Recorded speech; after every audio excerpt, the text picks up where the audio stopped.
The Master. He sat alone at the mouth of the black cave, deep in contemplation, his purple robes and long red cloak fastened about his neck with a golden clasp. His long hair and beard were silvery as a moon's glow and neatly combed. His brow, deeply etched, spoke of the many years of worry endured on behalf of his beloved people. But his bright blue eyes were clear and focused. His sturdy staff rested on a moss-covered rock by his side. He knew that they were waiting patiently for him, but first he had something more important to do.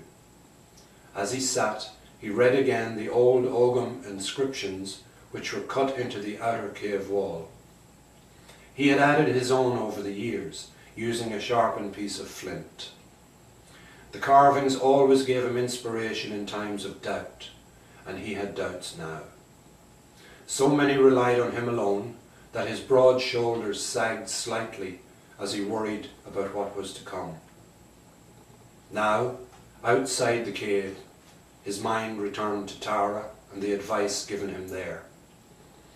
He would heed their advice as always, but before doing so he would consult the ancestors again just to be sure. He reached into the deerskin pouch that hung about his waist and brought out the small inscribed stones from within. There were 7 in number, and had been passed down to him by his father many years ago. As he shook them in his loosely cupped hands, he chanted the spells that would invoke the wisdom of the ancients, then cast them on the ground. Bending over to read, he noticed the dark-eyed dapple fawn emerge from the cool forest, and after passing through a patch of fading sunlight, approach him unafraid. This was not unusual, and as she came closer and nestled at his feet, he reached out to her as if to greet an old friend. As he stroked the silken fur on her breast, gently she licked his hand. At that moment, a wren lit on the branches of a small blackthorn tree nearby and sang her song for him. He smiled then, knowing what he must do. Another glance at the stones confirmed his belief, and picking them up, he returned them safely to their resting place. He then rose to go and fulfill his destiny. And the story behind that is, he had the vision.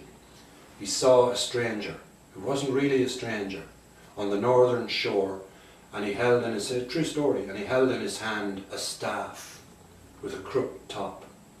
And he's wondering, what's this? But he knew it was trouble. So he consulted with the Brennans, the lawmakers, and the High King, who was King Leary, was the king of, at that time, the middle of the 5th century. And there were a couple of assassination attempts on this stranger, who turns out to be Patrick. So the old druid, the old master, figures, we have to come together. And they believe that this last druid and King Leary and Patrick met.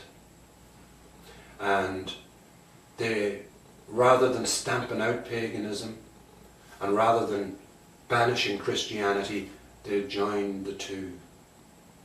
That's what they think. So that's the story behind that. This is where he's in the thinking, you know, how do I approach this? What am I going to do? And so a good story.